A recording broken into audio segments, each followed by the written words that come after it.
Welcome to Moon's Remorse, the first session of this new campaign outside of the prologues. And all of the adventurers have moved themselves from their respective start points, mainly the city of Drains, to a town on the border between two nations called Squallow. Squallow is a simple town that sits on the Squallow River, which also runs through the city of Drains. Most of the income that is made by the town is made by its fishing, but there are some other elements inside of the city that do keep the city, or keep the town rather, not city, booming and moving upwards. It is expanding. There are placements outside of the walls of the town that have started to build up, and a lot of interested parties, specifically the Association of Palmamri, has invested a bit into the town to help it in its course in building it up. We'll start with Ithel, who just recently dealt with some matters to the north of the town. And has entered into the town of Squallow on its north side. And you've entered into the town, respectively. Where are you intending to head to in the town? Andy. So you've just recently had a foray outside of the town. You've entered into the town I'm sorry, on its say that one more north time. side. And you are heading into the town with purpose or intent, I think. Where are you heading in town? Well, that was where you were outside of town. That's where you went. Isn't that the You've former entered into shrine the of town again, Stasia? Is that what I'm looking for? basically I'm sorry. having done what you've done. You've traveled into the town with Rignar Whitebeard and Dia Norwood. Dia leaves your company, and she says, if you want me, I'll be in the tavern of this town. And Rignar says, I must return back to my temple. Okay. All right. From the south side, two paladins So I guess I would go to the make their tavern. way up the road.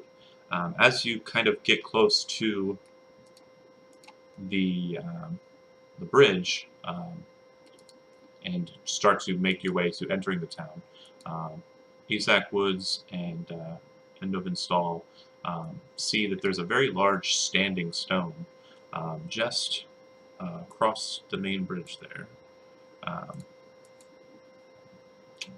And Endovin kind of stops and walks over to it and seems to do just a small prayer. The markings on the stone seem to be a bit strange to you. Definitely not anything you've seen before, unless you can speak Halfling, and I've forgotten. That could. Okay. It looks like he's stopping and kind of paying respects. Looks like he's putting No, I some don't believe I do. coins down too into a small wicker basket.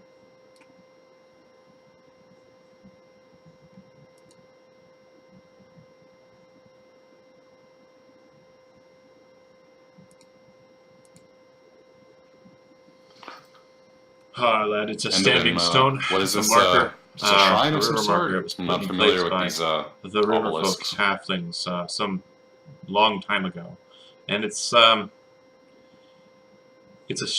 shrine to luck itself.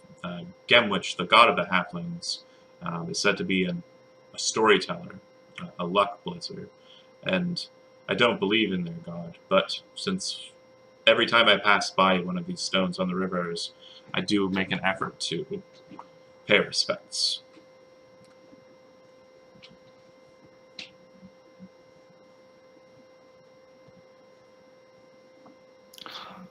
If he's a god of luck, then perhaps I'll make a small offering too, and he can assist us in finding Mixon, or at least these as you two are kind of just gang of saying clerics some who rites could and kind of just lead us to him. asking for I'll put a couple coins in favors there as of well. Gemwich while you enter into a town blessed by him, or guarded by him, presumably.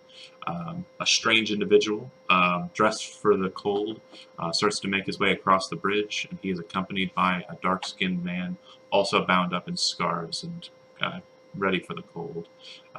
Jeremy, you see a pair of paladins, knights, holy knights, you think, with symbols that probably aren't too familiar with you, but they seem to be stopped at the standing stone as you pass them by.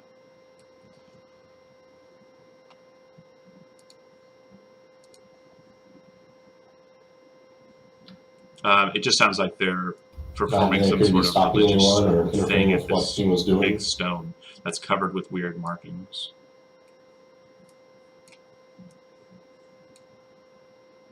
Okay.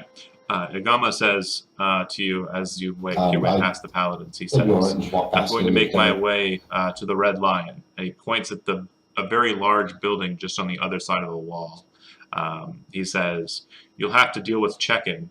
And he gestures towards the 2 guard houses on either side of the gate entryway into the town. And he kind of gives you like a nod and starts making his way towards the guard station.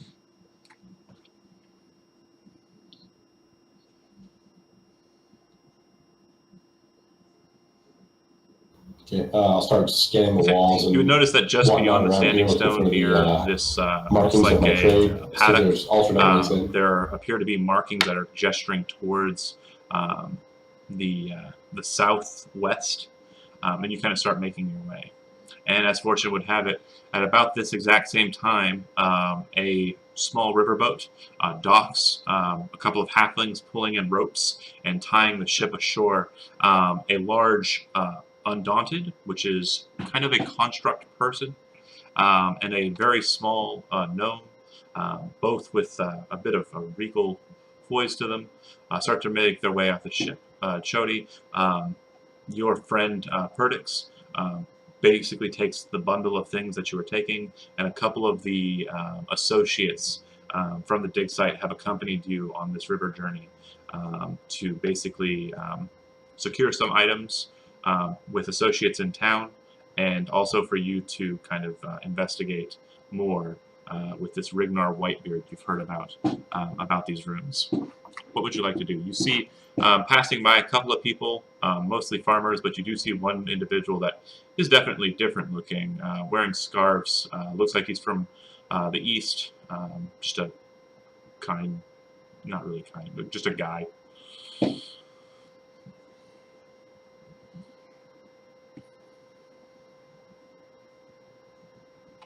I would at least notice him and maybe give him a nod just to say, hey, I do notice you, but not really give that much of a worry about it. It's a town. I've been around a lot, so I see a lot of for you, people. John, kind of lead So you to it would this just tower. kind of be a, hey. And at the tower, you notice that there's kind of a false door. The door appears to have been boarded and barricaded, but you understand that the way of your group, specifically the Mardigans, the door looks like it's sealed, but it's in actuality designed to look that way and is openable. And you can make your way into the tower, through it, and into the town proper. Okay.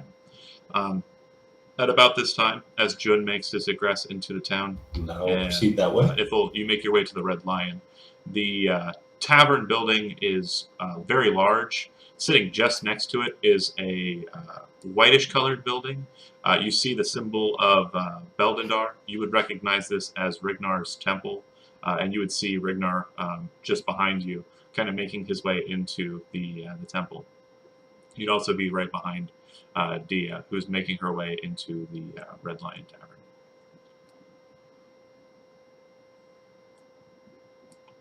And so you enter into the tavern. It doesn't look like there's a lot of people here. It's probably about just afternoon. Not a lot of folks are present. There is a barkeep, which appears to be a stout gentleman with strange bracers on his arms, leather bracers on his arms, and a couple of other individuals, but nobody that really stands out. Most of them look like fisher folk.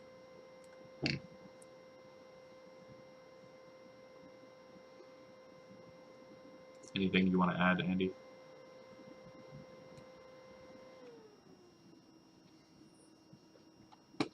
Yeah. I guess Ithel is, Oh is no, in no, the no. bar. I mean, again, if But you want to, but the main thing is you're kind of in terms of entering what the scene. describing what You see she there looks are a like, couple is of that what fisher you're folks. There's the suggesting? Or? barkeep. Dia kind of is making her way to the bar. Other than that, the scene's kind of yours. It's open to you to do what you please. Okay. She kind of sits at the bar and looks at you and says, "It was a great work." Sure. So I guess I would make my Again, way to if you Dia. are interested in hiring me again for any other work, I'm more than appreciative of taking the jobs.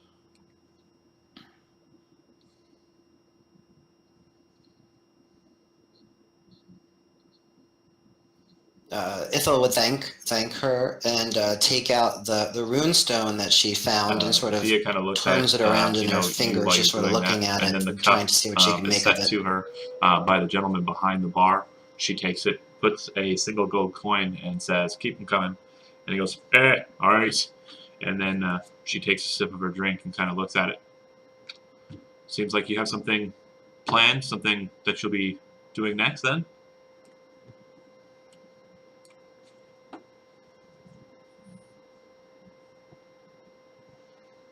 Well, I need to sort of find out more about this stone kind of over your shoulder. what it means. If you kind of I've follow learned a her little bit eyes, about it, but there's more you to see learn. a gentleman with dark skin kind of entering into the chamber. He's kind of covered up. Looks like he's not a fan of the weather in this area, and he kind of makes his way to the bar, but he kind of keeps a distance from you and Dia. Sits, orders a drink, and the gentleman behind the bar serves it with a guff.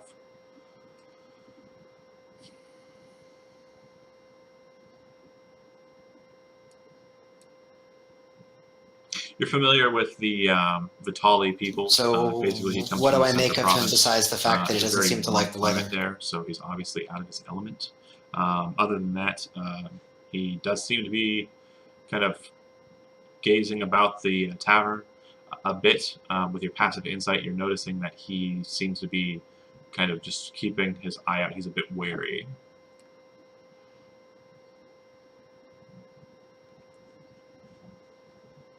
Okay. You can see that the door sort has of been just kind be of left watchful open, and see what he's up as to. He's I kind wouldn't of, want to approach though. you know, sorting himself. You can see just outside, walking past the Red Lion, two paladins, one with blonde hair. He appears to have a chain wrapped around his hand, set over his shoulder, and a very large ironclad book. The other one is an older gentleman with a very white beard, hair tied back in a ponytail. They both seem to be wearing the white tabards and red arrows of Atavius, the god of absolute law. And they walk past the Red Lion, not entering into it. Steve, you two make your approach, and you see that there's a tavern adjacent to a temple of Beldendar. A bit confusing, as the temple of Beldendar typically serves as a bar in itself. You open the door, and you and Endovan enter in. There appears to be two old, surly dwarfs set at the bar. A young dwarf maiden with a short beard behind the bar, and it looks like a cleric just setting some things down on a table, who turns and looks over his shoulder at you as you enter in.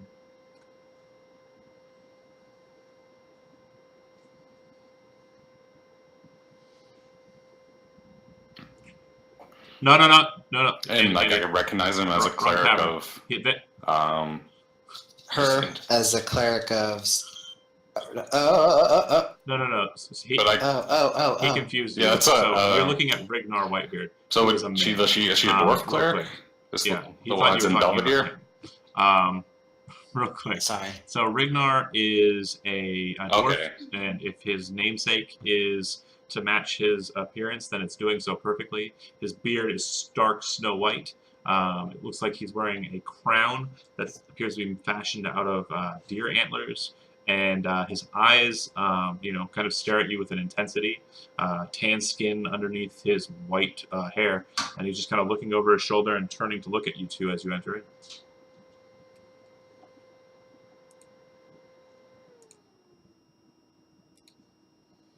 He says, "Well met. I'll look at him. I Say, well met, Rignar Whitebeard. Master Dwarf. I am the pastor here at the Kilgore's Hammer. How can I assist you? He says as he kind of picks up a staff made out of stone and kind of walks over towards you.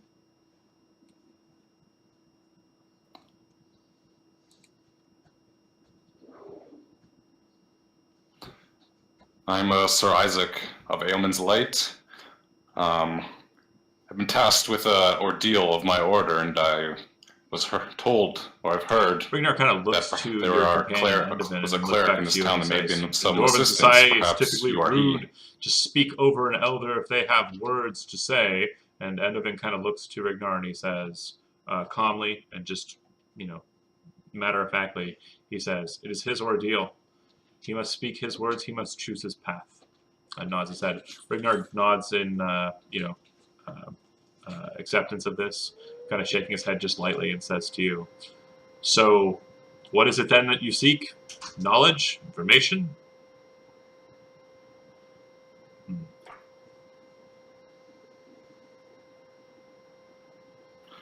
Information. I'm seeking, or perhaps hunting, a cultist in this area by the name of Meekson.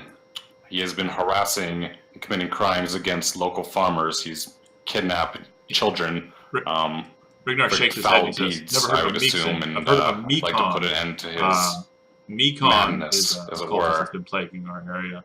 But with the assistance of one of the Fold, a priestess of the goddess Stasia, I was able to deal with Mekon." And he starts fuddling at his bag and he says, "I think I left the note with the priestess. We left the body in a shrine on the side of the road. They were dead when we got there. I would say I can answer your questions, but if you have others that I can't answer, perhaps the priestess of Stasia could assist you. She just went on to the tavern, the Red Lion Tavern."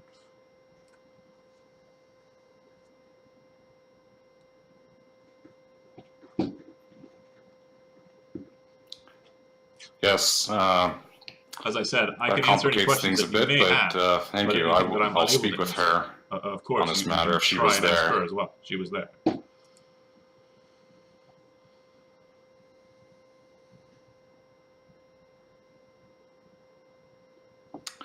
Ask him.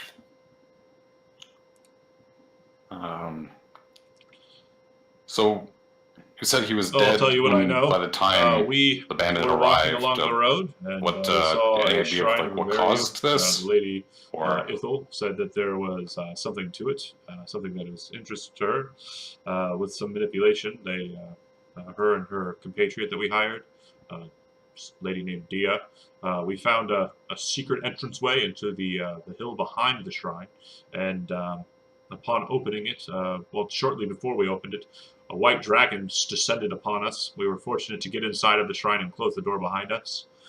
Inside the shrine was a group of cultists that looked like they had been butchered in the beds, and a note that was left on the one that we had known as Mekon, that said that it was from someone else. I don't remember the note, and unfortunately I realize I do not have it upon me.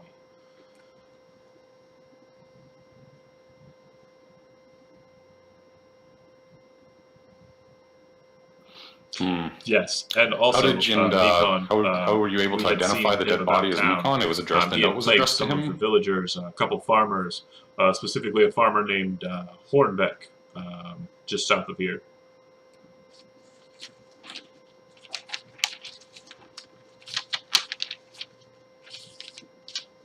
Yes, I'm familiar with him. He was. I spoke with him before setting out to find Mekon. I suppose he'll be relieved that he's dead. I agree with that. But the news of a white dragon area is Farmer probably Hornbeck even more troubling. was a bit of a worshipper of Atavius, so it's good that you two came along with your ordeal to assist him. He was quite tight-lipped when me and Ithel asked him some questions about his children. Fortunately, we were able to help him out regardless.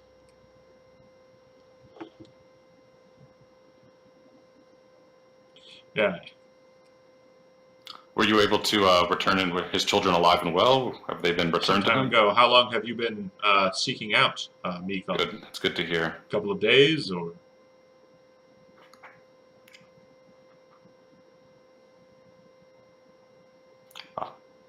only a couple of days. We set out from Drayon's not too long ago. We found some of his lackeys working with the Fellhoods and disposed of them and brought them to justice. We may have been like two ships passing in the From dark. from some information we gathered, set us on this course. Well, I trust, Isak, that you will set yourself to your ordeal and do well by it. But the cultist that you seek, he has been dealt with, but he did have a master. I don't know the name. I would suggest talking to Ithel. And he nods his head. Anything else I can help you with?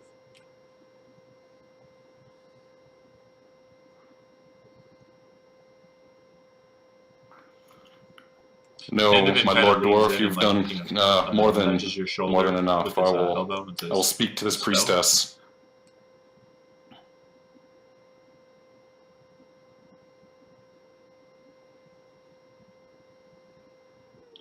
Oh, this stone. I kind of reach my pocket and pull out the little must be guiding carving. Your path. Do you know anything of this, Master Dwarf? I'm not familiar with the rune. I tell you, I know your path. I see it. Atavius wishes you to speak to Ithel. She has a stone just like that one.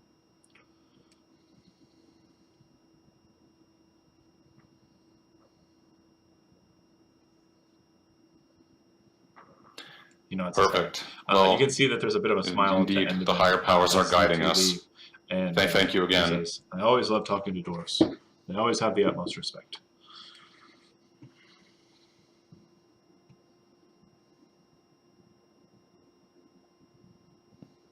I kind of looked into it and I'm like, my ordeal, I failed again. I was to bring Meekson to justice, but another has, completed this task. He says no.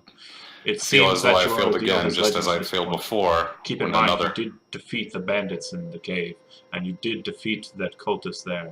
I cannot remember his name, for it was a simple thing. But you have dealt with problems here in the wild. There apparently is a bigger problem, but it seems that the fates are leading us to this moon priestess. As you guys are cutting, as the scene's cutting from you, Jun, I assume after you get through the tower and make your way through the small farm paddock there, you make your way to the Tavern of the Red Lion to meet up with Igama, correct?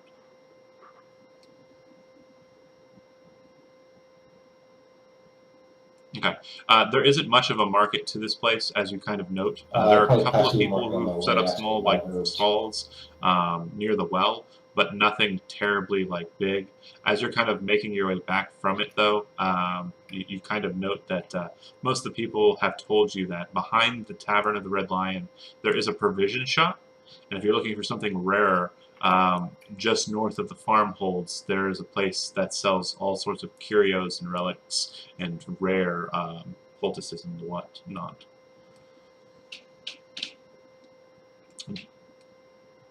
You're going to the curios instead of the tavern? You will. Okay. You head in. You enter into the tavern just as... the tavern first. A couple of individuals who seem to be a bit road weary are kind of making their way into the tavern. You see that one of them appears to be an Undaunted, and one of them appears to be a small little gnome. Perdix turns back to you, Fonzie, and says, "The tavern here can serve to hold us, and we can rent a room.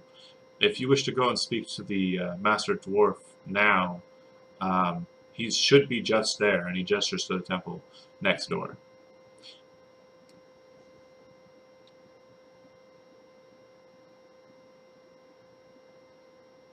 Sounds like a good idea. And I hand him a couple gold to pay for our rooms. Kind of separate. It looks like there's 3 attendants with Perdix the Undaunted, and the gnome heads north. You're walking towards the temple just as 2 Atavian priests are kind of walking towards you. The 2 of them are very bulk and very just knightly.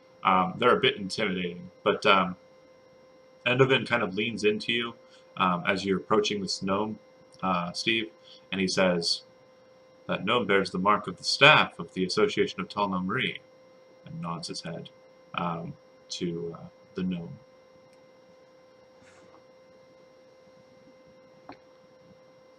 Yeah, basically, like the space between you guys are walking past each other.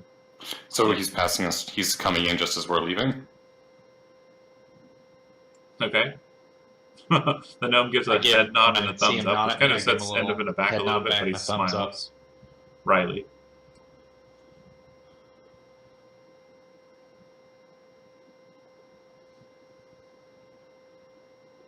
Interesting. Tell Maria has sent an agent out here, then there's definitely something. He says, but he's a staff member, and at this point you see that you can hear them talking. Cultists, but dragons. He's a staff member. I highly doubt that he's seeking out cultists. And then they kind of walk past. Do you do anything, Jody? Just walk past. Okay. Okay. You enter into the dwarf temple, and you see a white bearded dwarf. I take the information, just put it in my head. Still up on the screen at current. He says to you, "Hail, young gnome friend. Are you a part of the dig site down south?"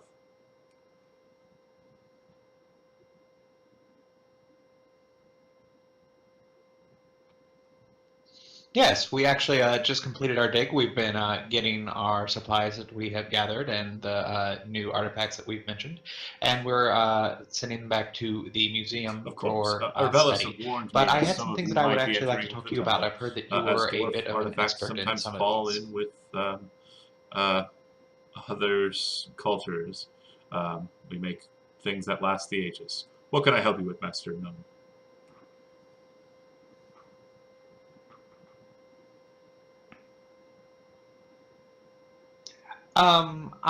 As we were at the dig site, we came across a treasure room of sorts that seemed to be elvish, but there were some interesting items in there as well. Dwarvish. Go ahead.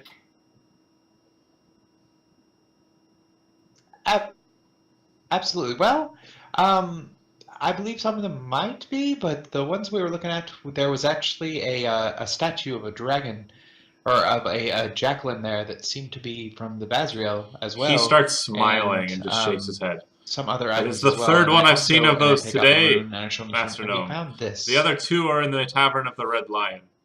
And, correct. There's a red-headed priestess of the moon goddess Stasia, and a young Atavian paladin who's working towards his oath that just spoke with me. You may have seen him as you came in, but they both bear these stones, and perhaps you should go talk to them about what you have. I know not. They are elvish markings.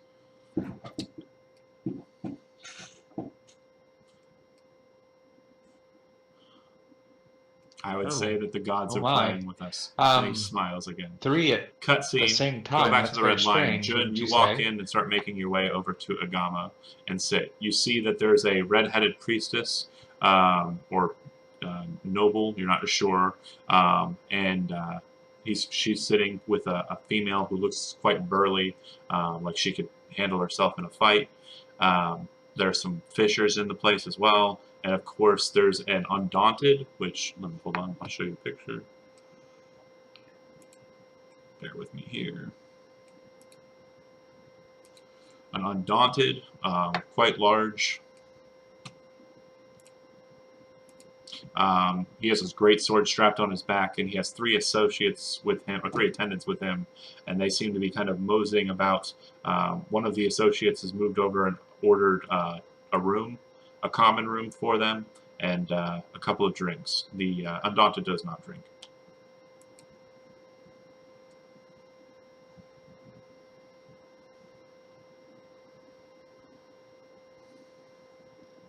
I'll scan the room as I walk in, head over to Agama, and as soon as I sit down, I'll ask him. He looks over to it and then looks back to you. What is that? He says, I don't know. Have we found it I've never seen something like that before, but it appears to be some sort of magical artifice. I remember in my times in the Sea of Sands that there were some princes who had soldiers made of metal instead of made of flesh. This one, I don't think is, well, he was traveling with a gnome, he says. Well, your second question, have we found it yet? No, I only just got seated. Huh. The guard said The that third the question. most likely place is a curio shop known as Ardix Curios. It's just north of the farmhouses.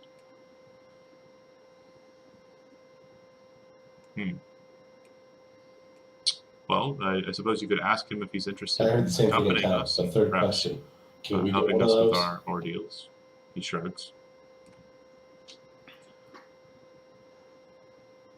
It seems to be talking and carrying on and having conversations like a person. Wait, yeah. is it a person or a thing? Fair enough. And of course, Andy sees the same. I just kind of It shrugged. does look like a couple of associates or fellows here are kind of moseying about. There's a very large Undaunted who's now sitting at a table. The three attendants of his are drinking. You did see a gnome and him discuss something at the entrance before the gnome left. Anything you want to do in particular before I cut to the next board?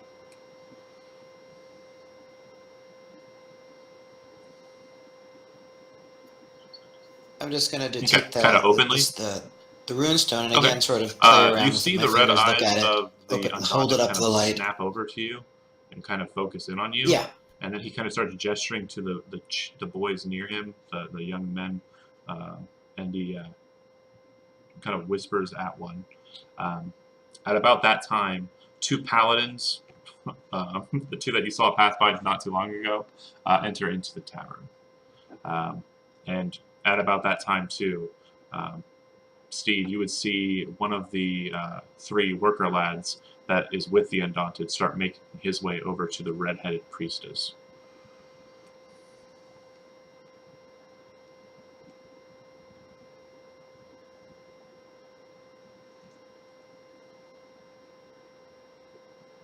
Yes, verbatim. So the redheaded priestess looks, it's pretty much guaranteed like who Rignar described, right? And he has a stone. She has a stone in her hands, right?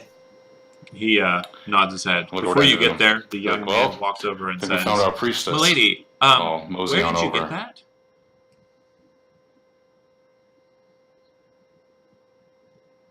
Oh, my name's Boris. I am an associate. It's a very strange story. And who are you? And we were at a dig site, and my companion, he gestures to the Undaunted, and his friend found a stone just like it.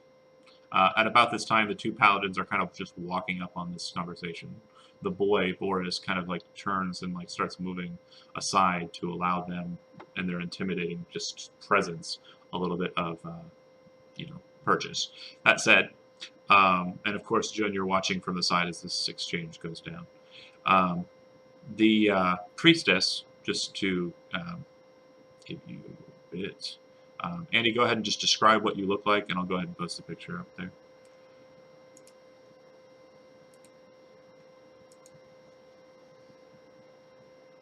Sure.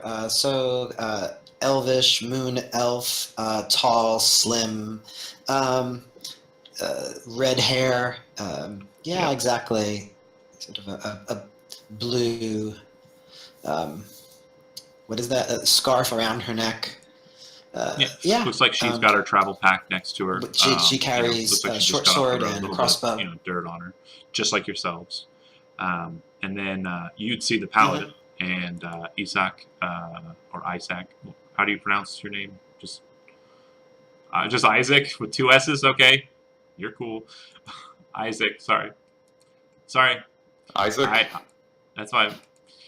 He's very clearly that's how we roll. Paladin or priest of Batavius, but go ahead and describe your character. Keep it simple.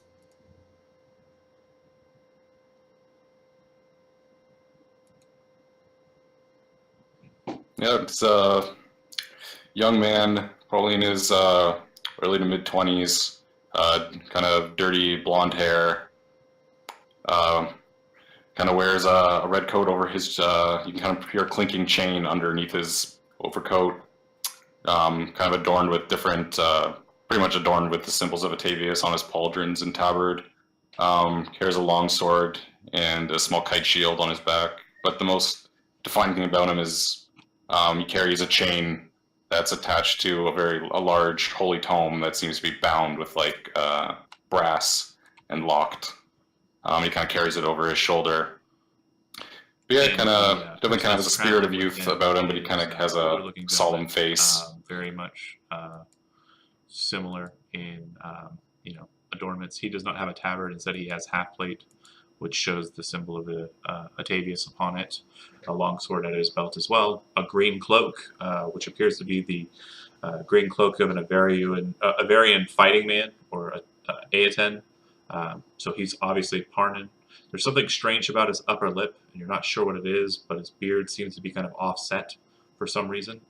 And he also has a very solemn look on his face as the two of them approach. Yeah. The life of the party. Wow.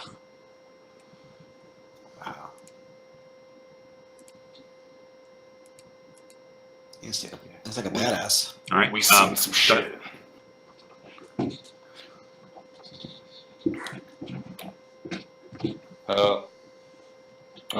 For approach to say, well met, my lady. I'm Sir Isaac of Aelman's Light. I was directed to you from Rigmar next door. Well met, Isaac. Are you a follower of the gods as well? I am. I'm a follower of the god, the one true Atavius. But I see from your adornings, you perhaps follow the moon goddess, respectable path. Thanks, Dacia, yes. The boy. We were told that completely you quiet found at something this point, similar, says, and I'll pull out the little moonstone. I'm place it on the sorry. table. Where did you get that? He says.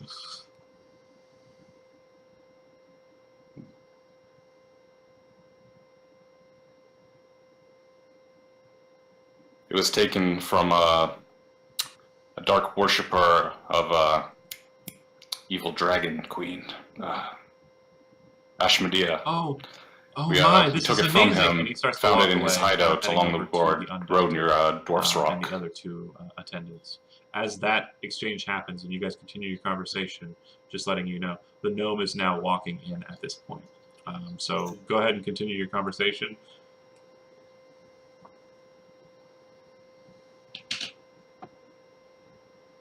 Yeah. Ithel would turn to Isaac and say, from cultists, you say?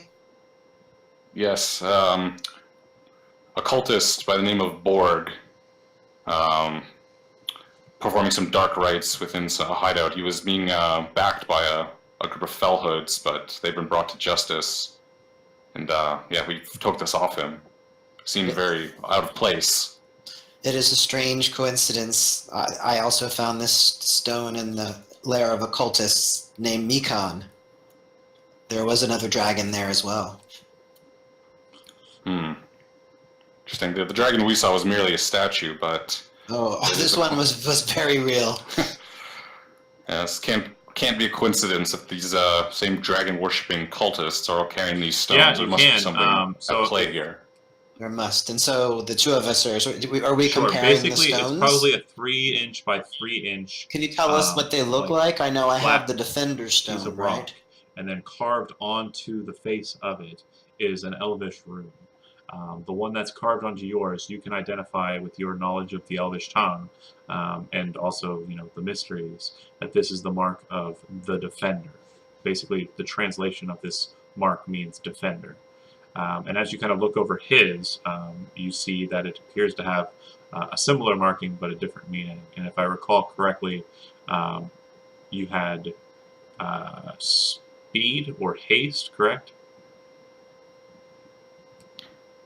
All right. Basically, it's not just the word speed or haste. It's kind of like the runic equivalent of like the embodiment of you gotta go fast. It kind of looks just like a fast marking.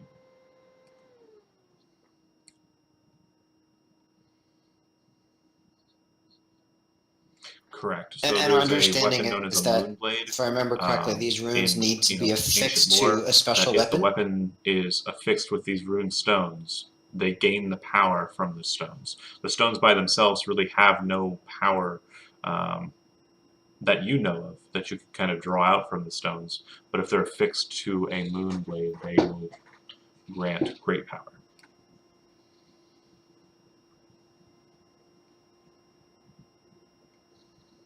Fomsy, you see the red-headed priestess that you were told about by Okay. the dwarf, and also the paladin that you were told about. It looks like the paladin behind him is ordering a drink from the bartender behind him, and as you guys are doing that, Chody, are you approaching them or going over to your group?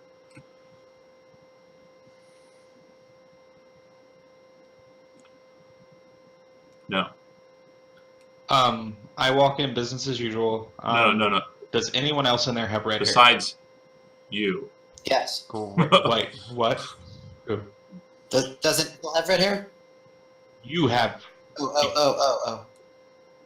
Okay, so Curtis, I okay? see that, And as you are getting like, to him, laser beams, you're and I go hearing over like the to tail end of a conversation Paladins. between him and Boris being one of your attendants.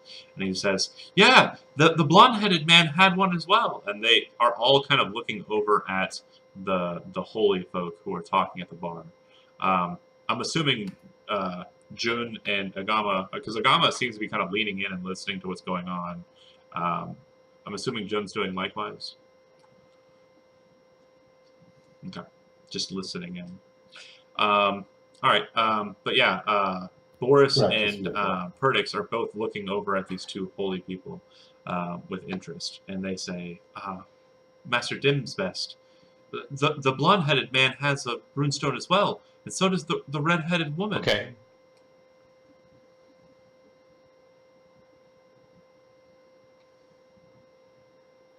Great. That's awesome. What? Fantastic. Perdix, I need you to do the thing with the redhead. Do What? the thing.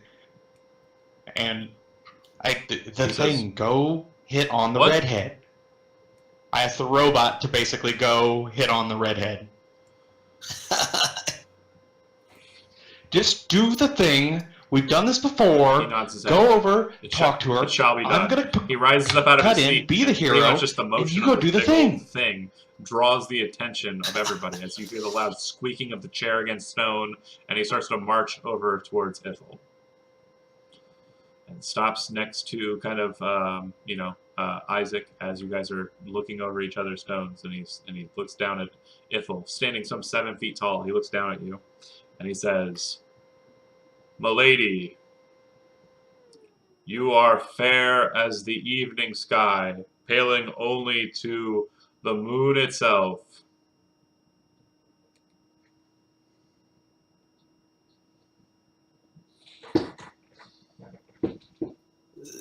Ithel looks over to the creature and then I back would again enjoy to hold your Isaac, hand and and go then for a walk up again on the to the promenade creature and just of kind this of town. laughs. And go ahead. At this point, He says, okay, Fonz walks in and goes, and "Hey, walks away. the lady's not interested. Leave her alone, big guy."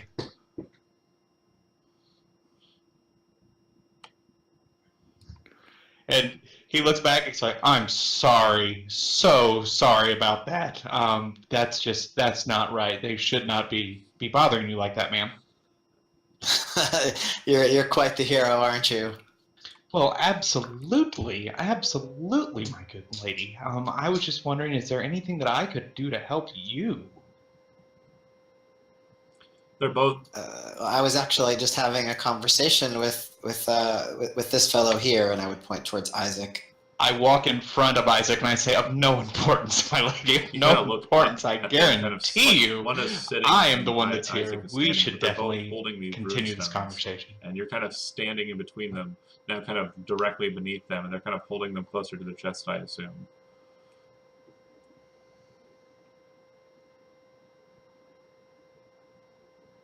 Yep. If I see them on the you said they're holding them. Yep. I take one out and kind of slap on the table and go, "Oh, I have one too." he then Ithel would look at what's your character's name? I'm sorry. Fonz. Just call him Fonz. Fonz, with a little bit more seriousness, They're all and exactly then the back same to size. Isaac They and look like they're say, from the same "Wow, nation. surely Stasia The has rings are guided different. my steps." And as Fonz Are kind they of all the same shows size, his, John? Ithel would recognize the mark as Dragon Slash or Dragon Lance or Dragon Rend, Dragon Kill. Basically, it's the death of dragons by some form of like ripping or tearing or cutting. Oh, for sure. Oh, okay. Mine seems to be a little more aggressive than his, though. It's absolutely I say possible that to for her her. to roll her eyes. If it's possible for an elf to roll her eyes, that's what would happen. Yeah, that's what would happen. Ithel would say, "Well, it seems we've been drawn here for a reason, so I'm going to tell you a little bit more about what I found." Oh, And she I takes out. absolutely think we've been drawn here for a reason, ma'am. Absolutely. Ithel takes a step back and then takes a note out of her pack and lays it on the bar table and Go ahead reads and read it. it aloud. To the And audience. this is essentially the note. Go. So I've just pasted it in. Your desertion and continued harassment. I'm sorry, Mekon. Your desertion and continued harassment of the town of Squallow after the failed attempt to summon the Neldrazu are not warranted at this time. Expect your end to come soon. Signed, Calarith. And then Ithel would say, I know not what this Neldrazu is, but summoning it can only be Neldrazu sounds like demon speak, paladin, and also Fonzie. You can roll a religion check if you want. And also, while that's happening, Chody, just describe your character to them so they know what you look like.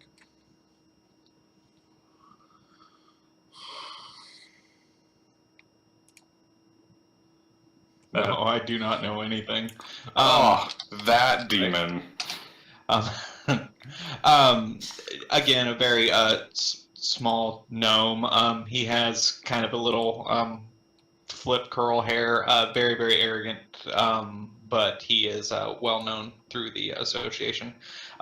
Definitely, when I say arrogant, I don't mean in a mean way. I mean, people like him. He's goofy. He's fun. But he is definitely a known person in his field. Archaeologist, he has a lot of tools on him, and he seems to have a lot of just pouches for tools and things of that in his belt on his person. The 10 fashion you're sense kind in my of book. thinking Little about the balloons. word, and you're not terribly familiar yes. with spell, or terribly familiar with demon names. Ithel. Yeah. But you know immediately what a Neldrazu is. It's I'm antithetical focused to on other things. I can't remember most of your common practices. But the Neldrazu is basically a type of demon that is very destructive. From memory, you remember that the Neldrazu is a four-armed beast that kind of has pincers for hands instead of just regular hands, a very terrible maw, and just it's a horribly just offensive and aggressive demon. In the wars of the gates, according to your traditions, you understand that they typically will serve either the oppressor or the goddess of greed, or the queen of greed, Ashmedea, the oppressor being Nagai, the demon princess of oppression, or sorry, demon princess of despair. Apologies, sometimes my notes aren't perfect. But yeah, these demons are basically in the cosmic sense, they're not a big deal, but against a town like this, it would definitely be a problem.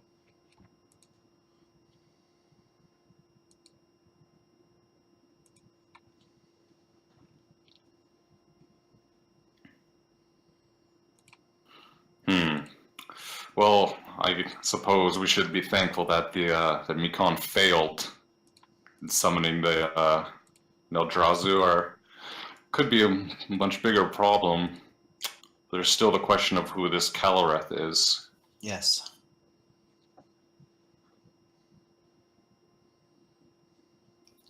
This expect your end to come soon. It makes me wonder if they were expecting you and your band to kill Mikon, or if perhaps they were going to do it themselves if you had not come along.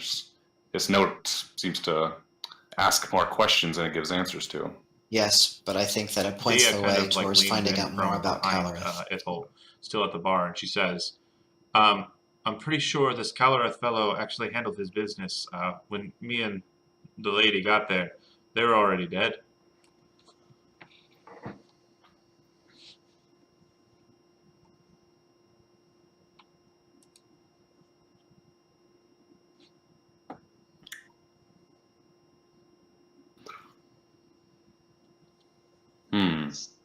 So there seems to be some discord amongst the cultists.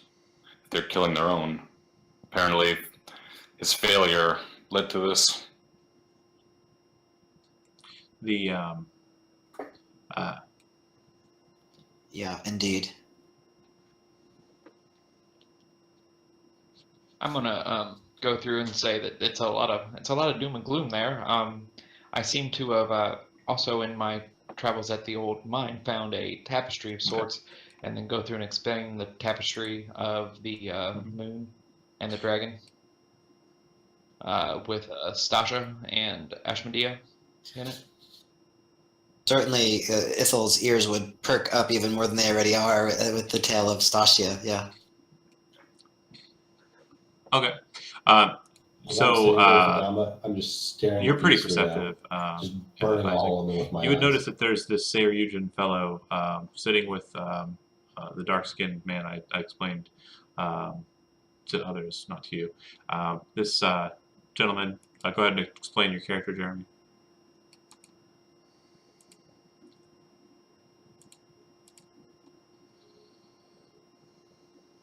Average height male, lighter skin, dark hair, dressed in robes, obviously not from around here. But yeah, this guy is kind of a red definitely scarf around looking his at neck, you folks, mostly darker colors. watching you very intently, and you have not been very quiet about your discussions.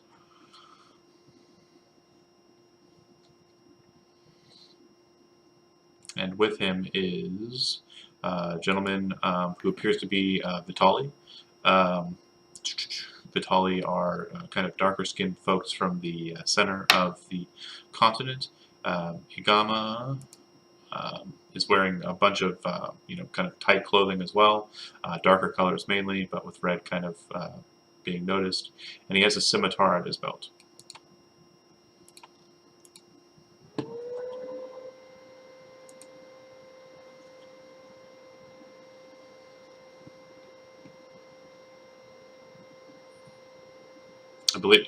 I believe, yeah. You said he's just like, is it just burning a hole? You said he's just like staring at our little group here pretty intently.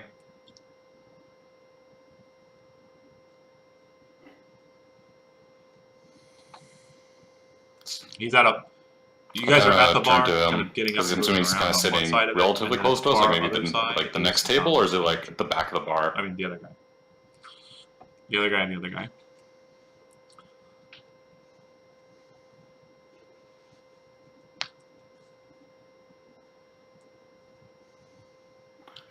I'll look over to him. Well, it's kind of got something to add. Oh, me? No, I just didn't realize a conversation about rocks could be this boring. Well, as you're kind of turning back around, you see that the maybe you should keep your eyes on your drinks then. This seems Stay to be out of other people's business. I'll turn back around. The dark-skinned gentleman, outside of the perception of Jeremy's character, just starts kind of like getting up and moving towards the door and just walking out, leaving Jun by himself.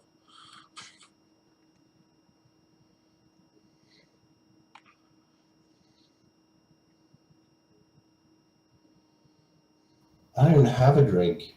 You say hello, and he's gone. I can't believe it. How long have we been here? We were supposed to be in a hurry. Igama? The bartender walks over to you and says, "Oh, sorry. Do you want something?"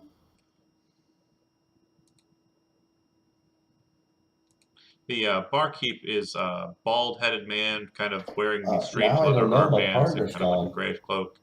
He sets a cup out in front of you, and You sure you don't want anything? He pours you an ale. Yeah, pour it. You're already here. And he now has a drink. Thanks. All right.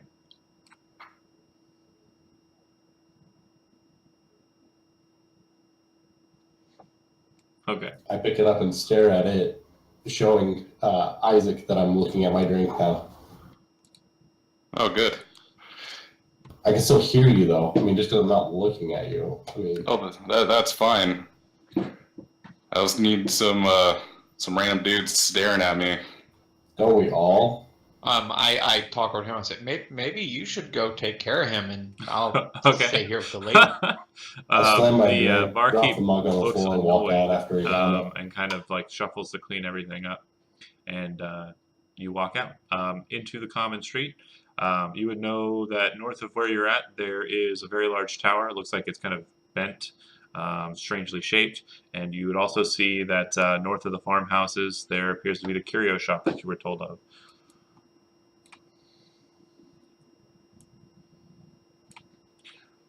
Sure. I slam my drink. You make I your do way get over drink there, it. Oh, it's and not on the table. you open up the Just to door. clarify. And then Enter I inside. head that There's way. a strange-looking man behind a table, and there's all sorts of just strange devices and bottles and what have you on shelves and hanging from hooks from the ceiling, all about this place. The individual behind the counter kind of pulls off a pair of glasses and sets them aside as you enter in, and he kind of looks to you and says, hail.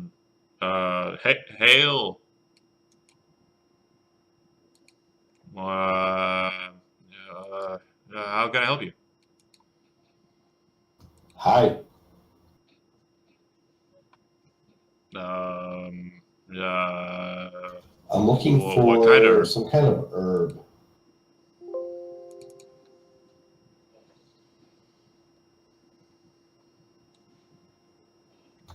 I don't know. I probably should have written it down.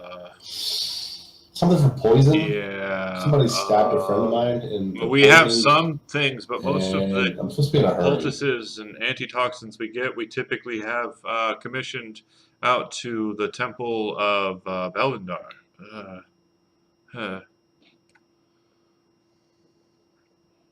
Nothing. Well, we could. I mean, if you. This one's What's it pretty for? rare. What's Any the rare ones? poison? Well, a lot of poisons can go on a spear, he says. I don't know that either. It came off of a spear.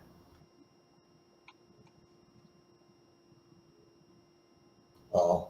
What? There's like some kind of magic cop. They came in and stabbed her for not being a magic cop or something. I can't remember what the name of I'm the so group sorry. was. I don't know what you're talking about. Congeal, Cardinal. I could sell you some Conglomerate? trinkets. And he starts turning a small little dial on a little wooden box. And you hear this music coming out of it. Ding, ding, ding, ding, ding, ding. It's like tinkling kind of sound. Sounds really nice.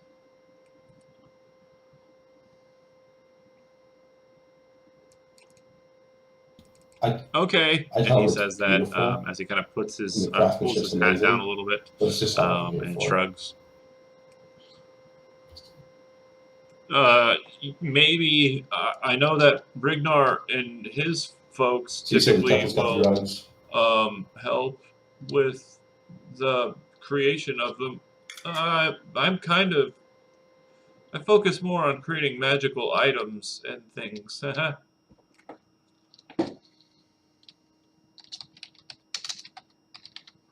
Oh, yep. Oh, neat. Are you okay? Yeah. He nods. This is what he looks like. Hold on. And he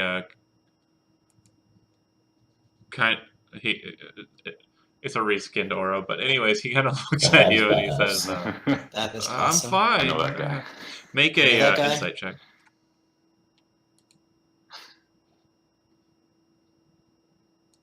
And remember to read what you got.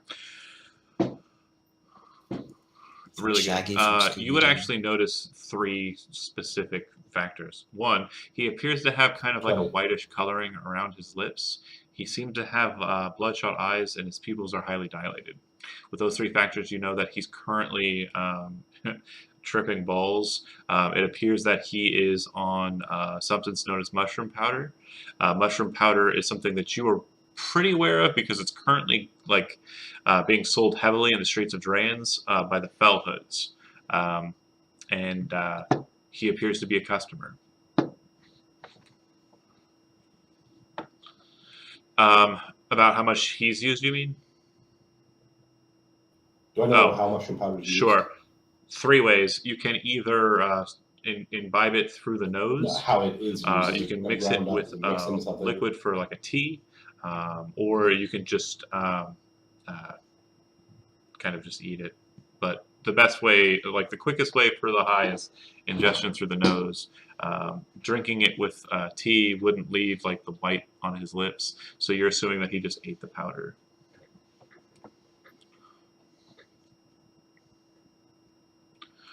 I don't have anything like that. Tell him to give me some of that, and then I'm gonna go to this temple. But no. Don't you Who hold out are on you? me. Do you know who I am? Okay. And he kind of looks at you confused. I am John. I can't. I don't have any. And he Just kind give of me it. sets a small little tin cup down, and you can see that it's empty, but it has a little Why bit of not? residual on the outside. And he says, "I'm out." Oh, just yeah. He kind of gestures to the trinkets and like bottles. Like, Well, what do you have? you walk out. As that's happening, Right. you guys are still in the Music tavern box. Got it. comparing Music box. stones. All right. To the temple it ready. is. Thanks.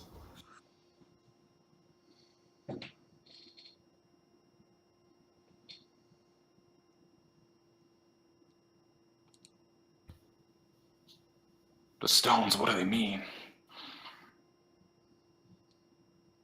Now he whispers. So we should seek out this Calaroth. I agree, but do we have any leads? Are there any that might know the activities of cultists in the area?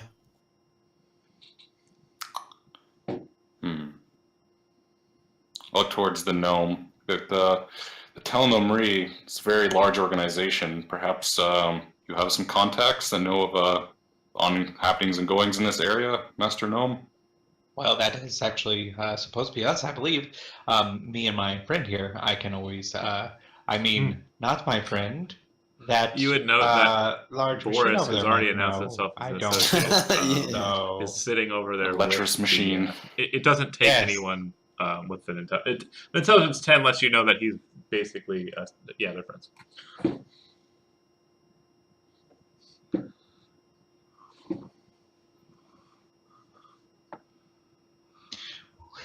He seems to know his way about. We can ask him at least, I guess, as long as he doesn't bother you, my lady. Don't you worry about me, Master Famsi. I could take care of myself. I'm sure you do you walk over and ask Perdix where?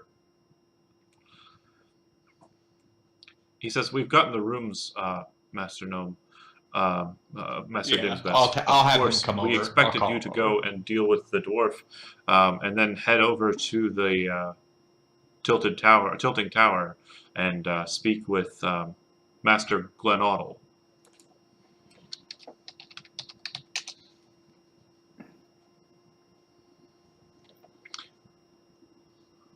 Yes, but you kind of we remember come up and on recall. something You've else, never though. met him, but So, the we will elf definitely get to that. associate who kind of like assists in this town and is kind of your main contact back to the academy is a elvish mage named Urvelis Glenaudle. He is a associate of the sword.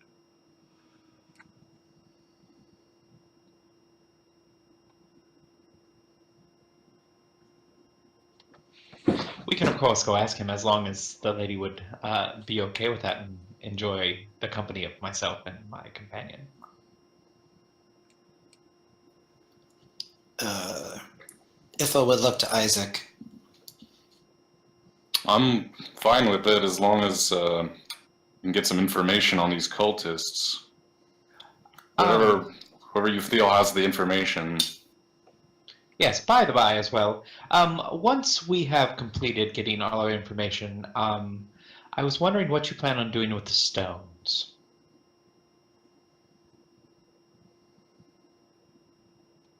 I'm sure that Stasia will lead the way. They should lead the way to my company, is what I'm saying, as these items definitely do not belong in people's hands. They belong in a museum for the information, of course, of all. Perhaps. If Atavius wills it so, then you will find it in your hands when this task is done and my ordeal complete. Until then, lead on. Yes, very Improve well. yourself worthy. Oh, I am worthy, man. So I'll get up and I'll Phenomenal. start leading the way towards. Yep. And as you're the, leaving, Isaac, you feel a hand on your shoulder, Glen- and you kind of look, Glendale? and you see that it's Endovan, and he says, That one. "Lad, it seems you've got some friends. I'm going to make my way to the White Tower Temple, and hopefully the priest there will allow me a room to stay in. If you need me, that's where you'll find me."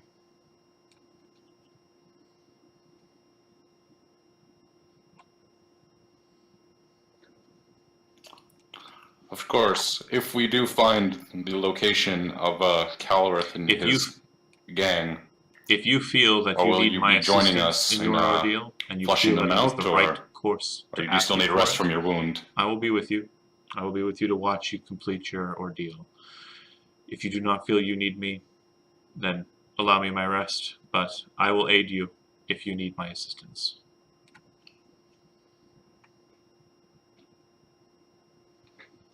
Yep. And he heads on out of the town. Thank you, Endovan. I'll kind of do like the forearm He said he was clasp. going to White nod. Tower Temple. The White Tower Temple. Yep. And you'd see that the holy symbol above it is the holy symbol of Avariu. Which I'm assuming is the white temple in the top right. Yeah. All right. Cool. All right. And then you guys are going to start heading towards that. But as you're having that conversation, as you guys are getting up and getting ready to go, one of the fishermen says to the gnome, he says, "Hey, are you really going to that tower? The Lord Baron said no one's allowed into that tower unless they've been invited." Absolutely. Well, were you invited?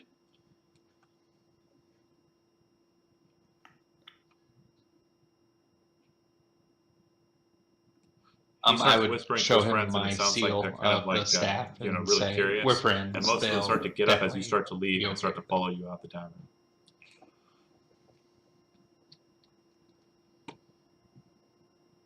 Well, we've never seen anybody go into that tower, so we're going to And follow I you. stop and turn. May I help We're you? just curious to see this elvish mage that we're told so much about.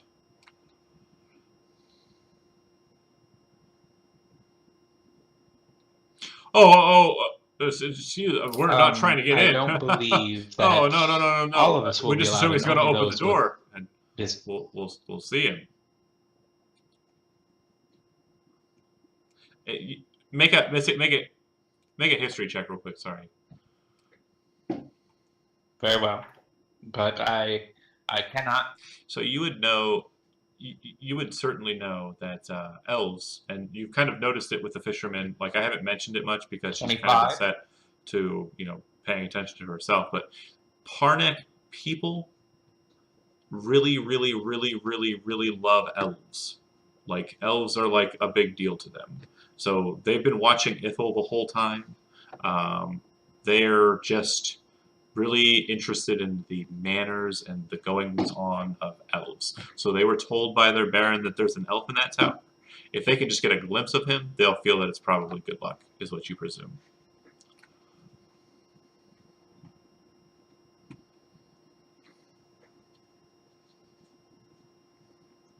Very well. Okay. Go at your own As you risk, guys are of heading course, north, but, you see that strange that's fellow if you get with the it, scarf whatever. It's fine. heading towards I move the on. temple of Beldendar, the dwarf god.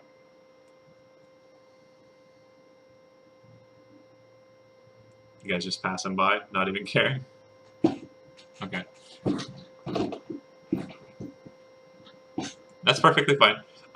They all pass you Yeah. by, and you walk to the temple. I wave. And Hi, guys. you open up the door and enter in, and there's a dwarf, and he kind of looks over at you and he says, "Don't tell me, you've got a strange stone with a mark on it."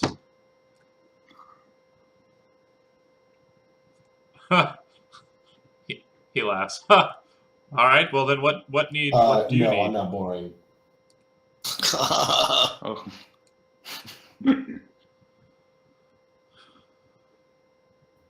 A friend of mine Where has is she? been stabbed with some kind I of could poison. take a look and maybe trying to find a see if medicine for I it so I can can get help. it back before she expires. City of what? She's in what was the name of the town? That one. Sure, take What better was notes. Drans. Out of character, I don't remember the name of the town. Drans. I just heard of the D. Come on.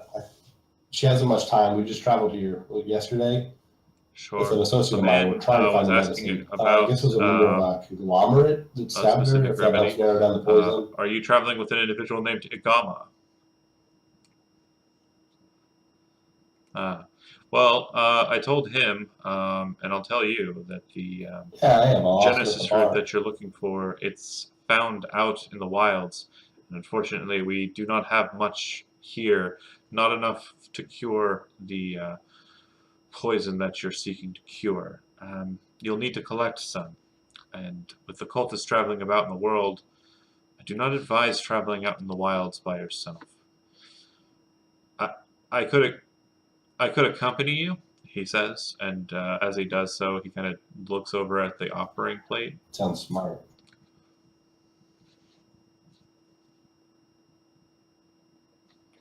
Or you could try your luck finding some adventurers or well-to-do folks at the tavern next door. Okay.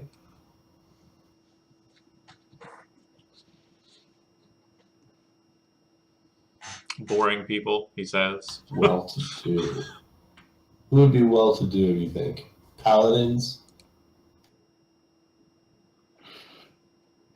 Typical. I've been away for Check the some gold time, offering dish traveling anyway. in If the you do want wilds to come with and you need it for yourself, priestess, feel free to and tag along. I do want to make sure my house is in order before I head off into it again.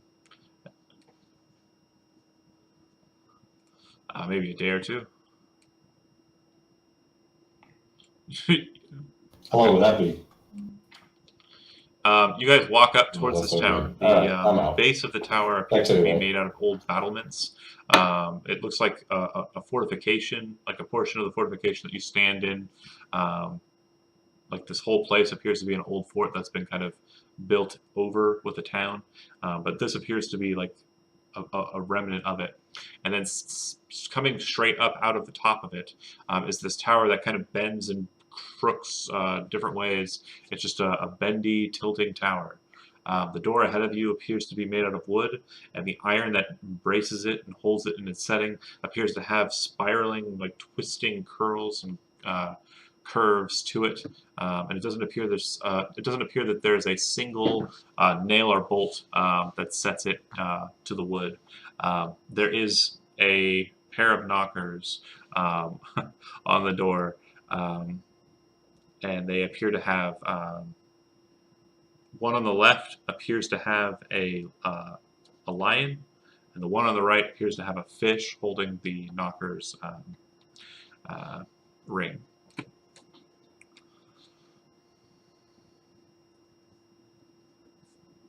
And just behind you, as you guys do approach, you do notice that there's a bit of a crowd, probably some 20 or so folks who've kind of gathered near the wall and around, or just looking up at the door as you walk up to it.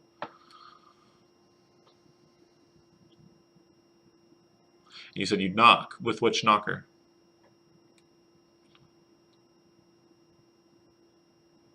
Except one has a lion? and one has a fish as its head holding the ring. They look the same.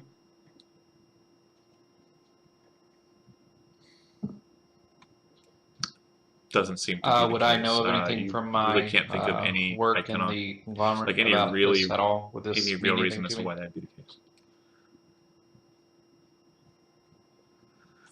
All right, so you start knocking on the door with the fish. Nothing seems to happen, but you I do will notice as use you're the kind of fish. slamming the ring into the door is actually loose in the frame. It doesn't appear to be shut or locked or barred.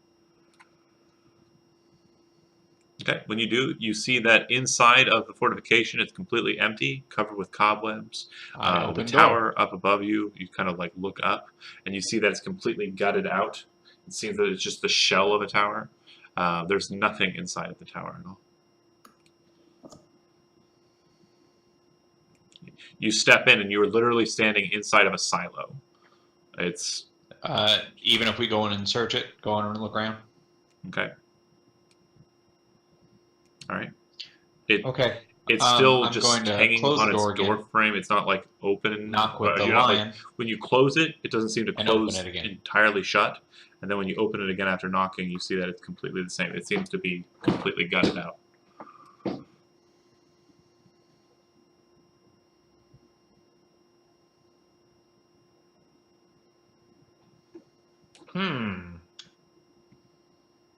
There's supposed to be an elf here. Doesn't seem to be the case. Do you shut the door though? I take out the my rock and Okay. hold it to the door. Make a see strength if check. anything happens. Yes. So when it hits, it kind of doesn't shut all the way. It doesn't really close all the way. You've noticed. And Isaac and A Diffel, you one. notice this as well. One. Every time he's closed the door, it hasn't shut all the way.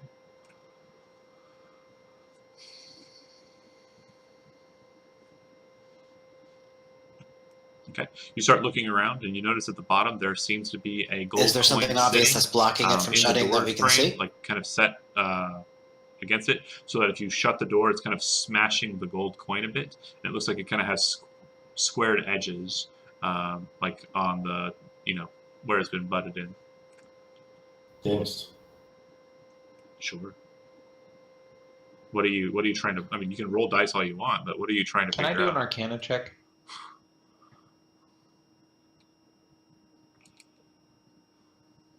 I'm you're very- trying to see if this is some type of a You're very familiar with prestidigitation elvish or something to mages, hide herself and away just or mages in something. general. Or Mages maybe a typically portal don't or something like of lair that or sort. like hold themselves somewhere that isn't safe or arcanely defended. It appears that whatever defense this mage is kind of holding to him is keeping you from either seeing what you need to see or being where you need to be.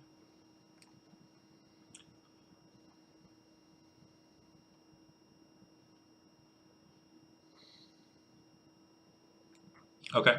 There's a gold coin. I go ahead and relay that to the group as well.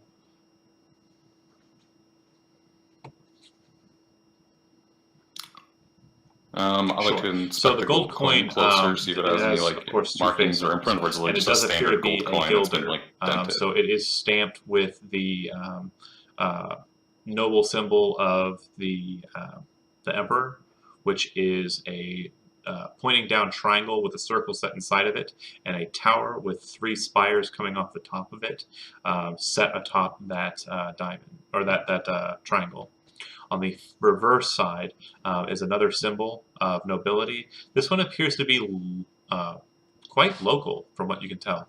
You saw the symbol entering into the place, into the town, and you saw the symbol kind of flying on flag at the keep on the far side of the town.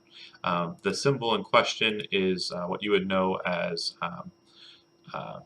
apparently the heraldry of the town's baron.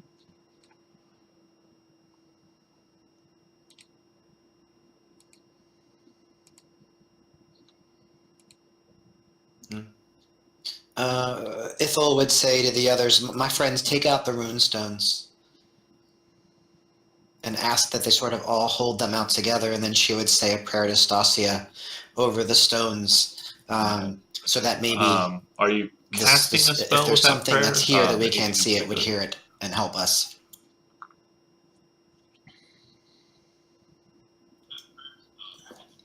Like some form of detection spell? It's kind of sounding like what you're leaning Am I towards. casting a spell with that prayer? No, it wasn't actually. I don't have any detection spells. I was just hoping that something Fair.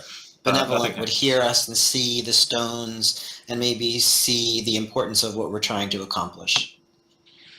You have a... Okay. Go ahead. Classic wizards. Yes. Oh, and you said the knockers, one's a knocker in the mouth of a fish and one's a knocker in the mouth of a lion? A very tall wooden door, and it appears to be kind of like set inside of like it's just wrought like a iron. tall wooden door. That's kind of like There's no, like, curling and takes on a very vine-like kind of shape on the outsides of the door. When the gold coin was in place, correct? You said the door's not. He wasn't able to completely close the door. Door shuts. All right. I'm going to pull the door closed now that remove the gold coin. Yeah, it's set. It closes perfectly, and it doesn't seem to be openable. It's just like at this now it's point just set in anymore. its frame, like it's not nothing else.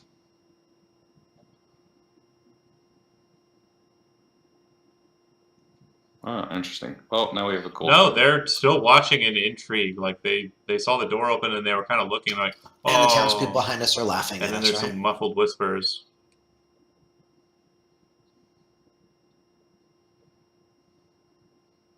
Ithel would turn around and No one's ever exited out talk of to it. them, No one's go back ever and talk to entered them. in. So what do you know about the We're entrance very to interested. this, The Baron to this says wizard's that castle, the wizard's keep? there's an elf in there, an elf wizard. And, well, we've seen you, but 2 elves in one day? Oh, our luck would be... It would be insane.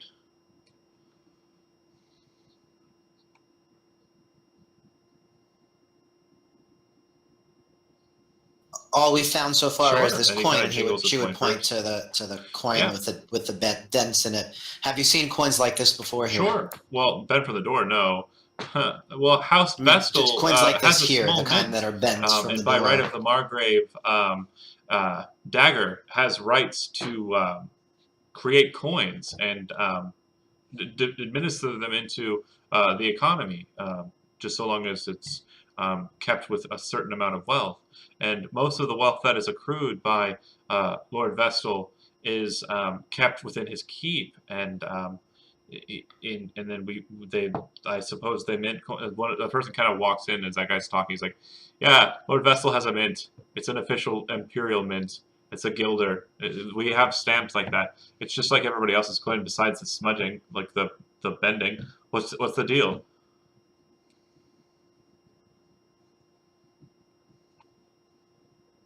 Yeah, and they all point to the big Is Lord Vestal cigarette style or the keep, Baron, is he in on the town? far side of the Or is he? town to the north.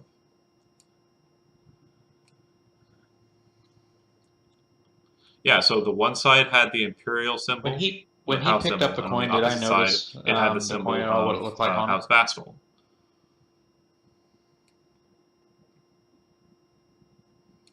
No, yours are very old and Can I look elvish. at the coins that I got from the dig site? Do they look the same? I'm going to look to our little group here and say, let's speak with the Baron. If this mage won't, it's too pompous Sean, to you see speak a with group us on is our gathered, terms, perhaps just the north of the authority of the temple, Baron will over by a well, convince him to make and an it appears appearance. that they're the 3 individuals who have cool stones are standing up on the steps of the weird tilting tower and are talking to the people.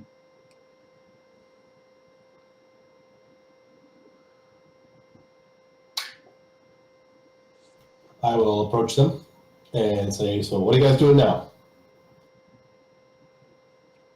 I tell them that we are trying to enter this mage's tower, but apparently she or he does not want to be found, it seems. Did you knock? We did, and it was empty. There's some sort of a spell blocking us from seeing what's inside. We have to find a way to get around that? Huh. It's a door. It doesn't appear As to I have say any how, door I'm gonna be handles. staring There at are the door, two knockers. trying to figure One out what's knocker going on the on. left is I in mean, the it's a shape of a door. lion holding the ring. The knocker on the right is in the shape of a fish holding a ring. And go ahead and make me a history check there, John.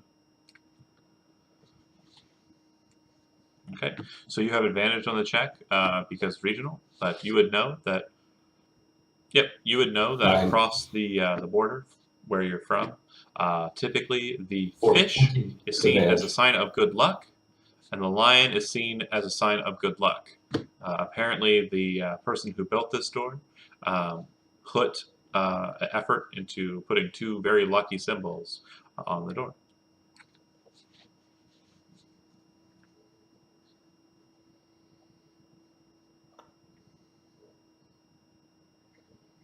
I relay that to the gnome since he's actually talking to me. Both of these mean good luck, so 2 good lucks. What's going on with that? It seems that the one of the gnome gods was a luck god, Gimwich, I believe. Gimwish does have a small obelisk at the top of town with an offering basket. I'll kind of look at the coin. Make a religion check real quick. Perhaps if we, I don't know, shot in the That's dark, Steve. perhaps if we offer this coin. Damn. I like that Yeah, idea, 23 Steve. on that, huh? So you would know that Gemwich, I as am the most offerings, religious man. typically wants someone to kind of drop a coin either into a basket or a well or offering plate or what have you. Basically, it's not so much about the collection of the currency, but so much as the forfeiture there's a of well the written. currency.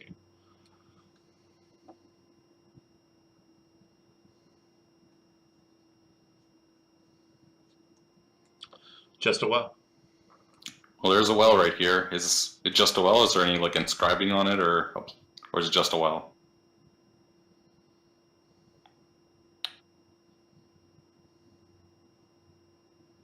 Well, we have two options. We can offer the coin into the well, which is Gemwich will appreciate that, or we can offer it straight into his basket at the front of town. Both are viable, but from my knowledge, he seems to appreciate both equally.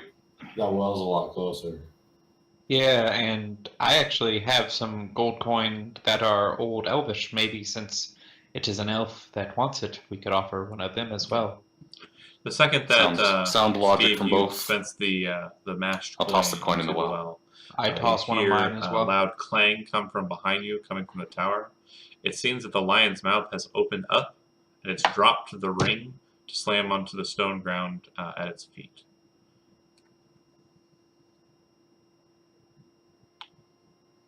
You walk over and pick up the ring. As you do so, the lion looks at you, and its mouth moves, and it I pick up the says, ring. "Who are you? Were you invited?"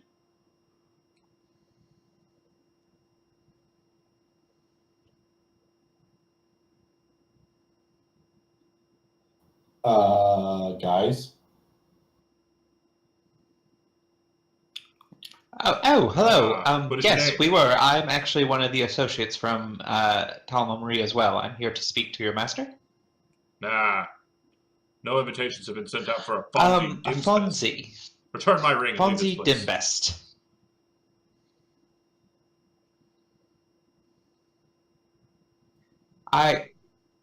I believe if you Return your the ring. master Be on your way. of me being here, it is And of great it importance holds its mouth to the open. association. It doesn't the seem to be conglomerate.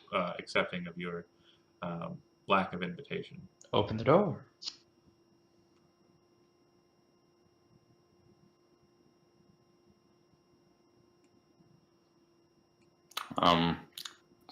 I'll approach since I threw the coin in. I'll be like, I'm Sir Isaac. Of Ailman's Light. Dispense with I've titles. been tasked What with is your an name? ordeal, and that ordeal has led me here. I would speak with your Isaac master. Woods. I've made the necessary offering. You did dispense a gift. Isaac A Woods. gift is meant in return. And it shuts its mouth, and its eyes kind of look over to the other knocker.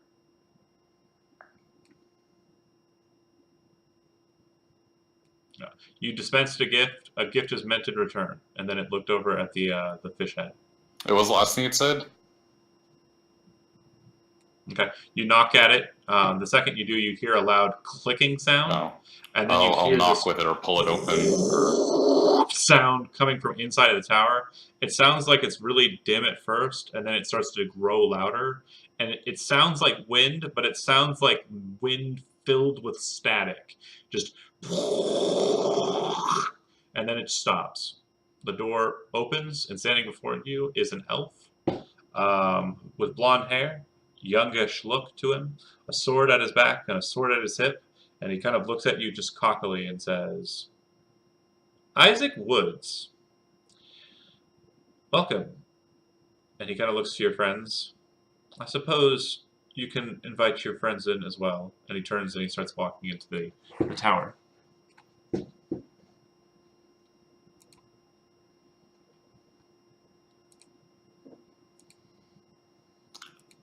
I'll look at down at Fonzie, or Fonz. So I'll just kind of shrug and be like, well, we're in, one way or another. Very good, sir. Very good. And I'll look back over my shoulder at Jen and be like, you can come too. You did at least try to help. Big smile. Okay. Nick Jonas leads you up the way there, In we go. and there seems to be a series of steps that kind of lead up to like a first level, kind of like a loft area. Once he gets up to that point, you see him kind of pull the sword and straps off of his back and toss the sword onto the table. Turns and looks at you with his purple eyes and says, "So, a gift in return. What would you like, Isaac Woods?"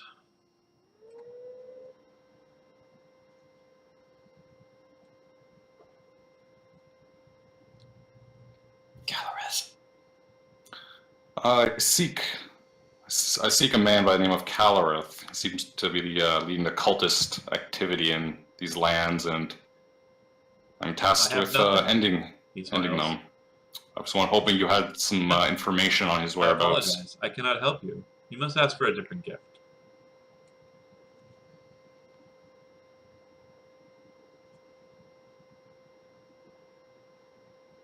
I suppose, if you're allowing them to speak on your behalf. I'll look down to be like, is it alright if my friends ask? I shall. If I knew where you could find a moonblade, I'd have do you know where we moonblade, can find a and I wouldn't give it to moonblade? you. You kind of look at him and you recognize that he is a high elf. He is like a blessed elf. You would know that in order of elves, like high elf, and then just above high elf is blessed elf.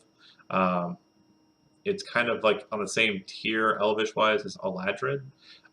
He is very pure-blooded elf, like as close to as any an elf you've seen to the Lachey. Like the teachers that taught you in Talanya are probably beneath him in order of elvish station. And he says, why do you want a moonblade, moon elf?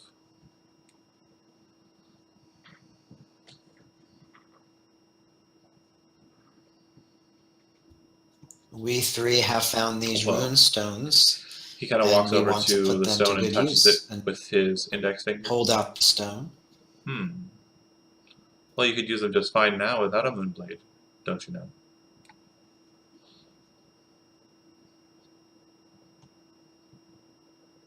Well then, is that actually, I don't know. Can you help us understand? Maybe that could be the gift.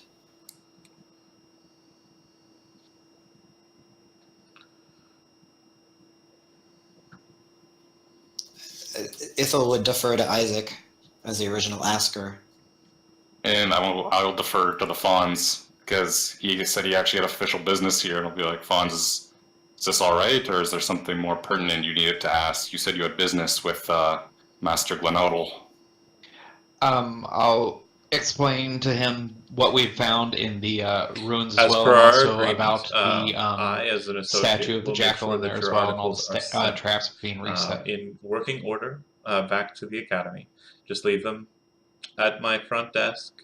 He smiles, And be sure that when you enter in, you leave them right where they're supposed to go. And he kind of looks at you just like annoyed by the request for the busy work. And then he looks back to Isaac. But regarding your request,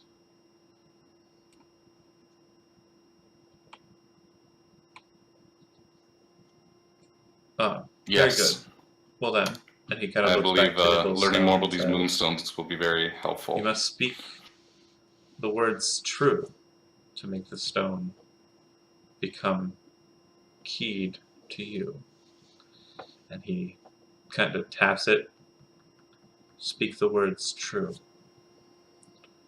You know the way to sing, do you not? Make a religion check. Is that a reference to Elvish? Sure. And so you're familiar with the way of Elvish magic. Magic kind of comes 15? from Feywild, the Shadroths, and the most pure magicians from the Elvish holes are known as blade singers. The sword was the craft of Barwin, and the song was the craft of Bicavaria.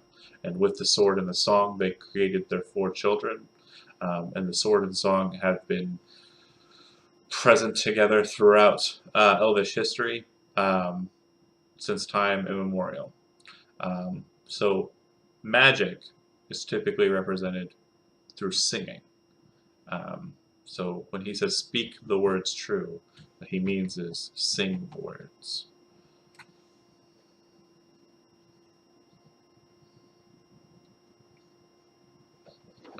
You'd basically be singing. And I would the understand word sing the defender words if to you want be to sing activate the inscription on the specific rune. Okay. As you kind of sing the words, make a charisma check or Oh, performance. she would if do you have that now.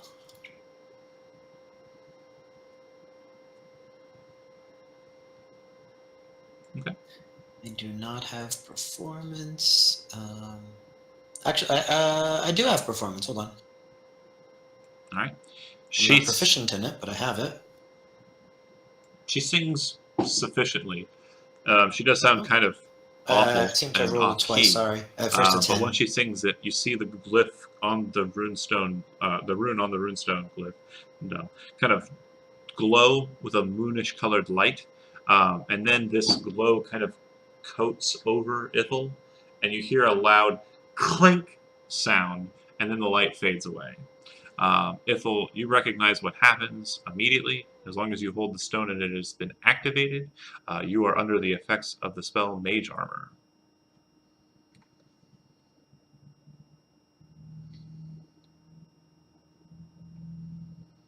Oh, okay. Yes, or on your person. So the All stone right. needs to be in my hand? On my person. Okay, super. You just need to be able to sing the words. Does one need to be an elf to get these boons, or simply say it in Elvish? And after a little while, he does. Go ahead and make a performance check with disadvantage. Could you help me pronounce this one?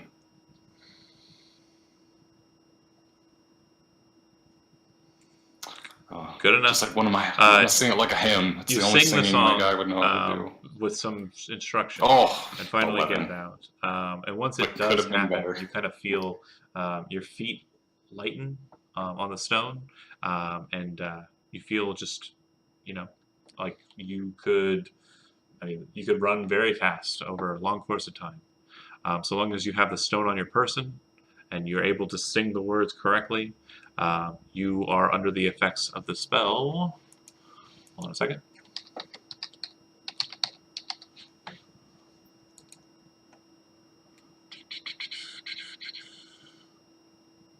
You're not under the effects of a spell.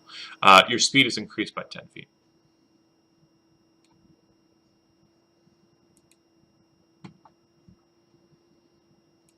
Oh, I was like, haste, haste, haste. Oh. And are you? And Do you speak do Elvish? the same thing, but I'm gonna spend a long time getting ready, like combing my hair, getting ready. It's like a performance. He's going to get ready for it. Are you casting it, or are you trying to cast it as a ritual? I speak Gnomish, but I also have comprehend languages if I need to. I'll pop that. Second, you start trying to utter magic words. The elf walks over to the long sword at his table, draws it quickly from the sheath, Ritual. and pulls I'll it over take time to you to and do it. I'm says, not going to. "You know the rush. rules. You're an associate. You should know better. You do not cast without asking."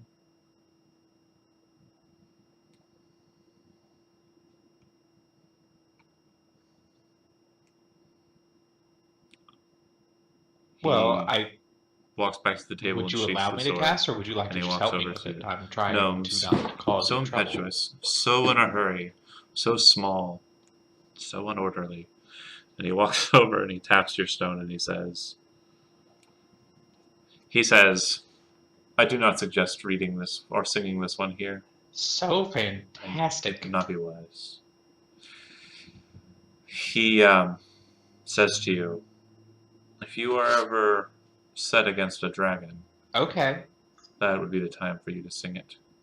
And he kind of steps away from the stone and he says the elvish word for dragon lance or dragon pierce to you. And he says, "Commit it to memory. Make an intelligence check. Just straight." Okay. You can say, well, it's actually 19 because you're doing a saving throw. But yeah, perfectly fine. 21. You commit the word to memory, and you're pretty sure that you can recite it when needed. Sing it when needed. And he looks over to Jun and he says, "And what about you? Okay. What about your stone?"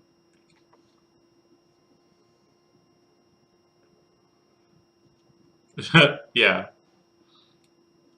I look around. Are there any just like loose He kind of stones on the looks to you floor? and says, "Oh, how unfortunate. I pick one up and draw a dollar sign on it and show it to him. Well, it seems our..." He looks at you, eyes widened, and he kind of Oh, smiles. "Genesis see. root. Do you know where I can get some Why are you Genesis seeking fruit? that?"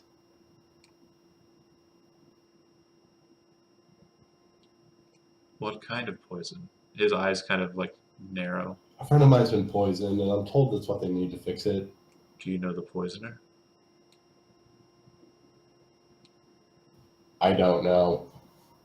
I ask because the conglomerate is I keen on don't. They using a came out of specific kind nowhere. of poison that paralyzes its targets and is hard to cure. And one of the primary cures is Genesis root. I am not a conglomerate member. You guys poison people? Oh. You are, aren't you, no? I'm part of the Talmonry. I don't know what that is either. Your But friend, anyway, are they she near? just a town over or so. The It elf is isn't shaking his head, within or Velis my says to divine you, power. "No, I've been blessed with the ability you to do not pull have the the power to poison remove from the people." poison that is infused in the body of his friend. If he is seeking Genesis root, and it is indeed a conglomerate's blade that pierced his friend, only Genesis root will do."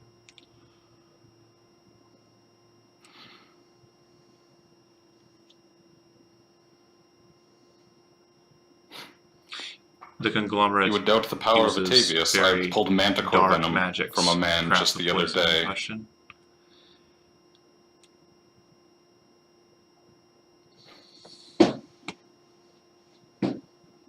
The clerics over there couldn't do it. No offense, buddy, but I don't know. It is your choice. I merely offer my services in good faith. It is appreciated, and we might have to go I down do that not have road. the root, Maybe you but can I at least tell give her you, another day. But truly, we were kind of in a not far hurry. from here, Do we have the root or there is a not? place that the root can be found. But I do not suggest that you go alone. And I suggest if you do go, you go prepared. There is a den high up past Dwarf's Rock, set in an old cave. And from what I understand, it is where a white dragon now lairs. A dragon named Freemas.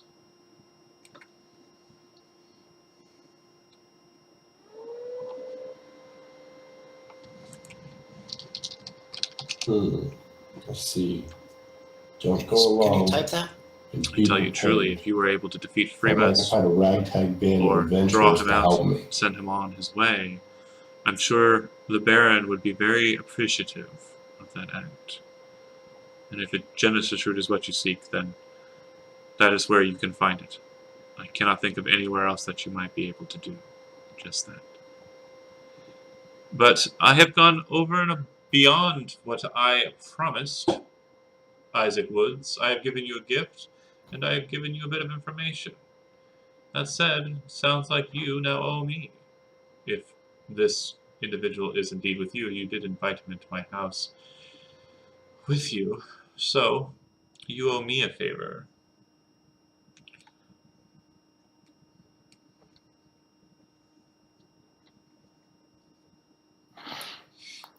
On behalf Yes, of the Baron, I am I ask oath-bound you to return any and go all and favors. deal with Freemas, the dragon. And as you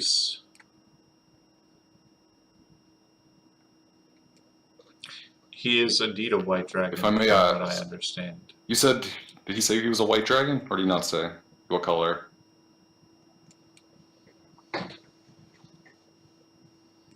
Then go. Evil then. A child of Ashmedea. It will be done. What was that? Quick question with just what we overheard so far. This gnome could just auto-kill this dragon with that rock. I don't think it works that way, but maybe. The gnome, his rock, just like kill this dragon. That was the DM saying. And the elf says, it will definitely help you. For the shot. Come on, gnome. Woohoo! Alright. Okay. You guys exit the tower and head out, and probably get to setting yourself ready to travel out of the town. He told you that the location of the lair, where the Genesis root can be found and the dragon can potentially be found, is north of Dwarf's Rock, which is just a bit north of here. I believe one of you knows where that's located in character. And you'll be heading out as soon as you like. Go ahead and come up with a determination on that. But for the course of the session, we'll go ahead and leave it here, and we will pick up in 1 week. Thank you for watching, everyone that was watching, if anyone, and have a great rest of your week. Awesome.